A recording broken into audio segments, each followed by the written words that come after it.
بسم اللہ الرحمن الرحیم۔ حضرت عبداللہ ابن مسعود رسول اکرم صلی اللہ علیہ وآلہ وسلم کے معتبر صحابیوں میں سے تھے۔ آپ انتہائی باوقار اور غیور انسان تھے۔ حضرت عثمان کے دور خلافت میں وہ بیمار ہوئے اور اسی بیماری کی وجہ سے اس جہان فانی سے کوچ فرمایا۔ حضرت عثمان ان کی عیادت کے لیے گئے، دیکھا کہ وہ کافی پریشان حال ہیں۔ خلیفہ نے پوچھا، ابن مسعود کس وجہ سے پریشان ہو؟ عبداللہ نے جواب دیا، اپنے گناہوں کی وجہ سے۔ خلیفہ نے کہا، میرے لیے کوئی خدمت؟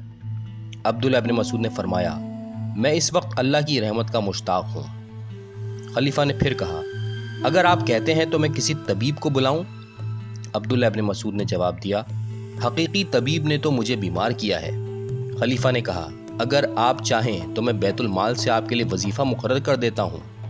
حضرت عبداللہ ابن مسعود نے جواب دیا، جب مجھے ضرورت تھی تب تم نے مجھے کچھ نہ دیا، اب مجھے ضرورت نہیں ہے۔ خلیفہ نے پھر کہا، کوئی بات نہیں، یہ عطا اور بخشش تمہاری بیٹیوں کے کام آئے گی۔ ابن مسعود نے شاندار جواب دیا، میری بیٹیوں کو اس کی ضرورت نہیں ہے، کیونکہ میں نے انہیں سورہ واقعہ کی تعلیم دے دی ہے، اور میں نے رسول پاک سے سنا تھا کہ جو شخص ہر رات کو سورہ واقعہ پڑھے گا وہ کبھی بھی غریب نہیں ہوگا۔ سبحان اللہ۔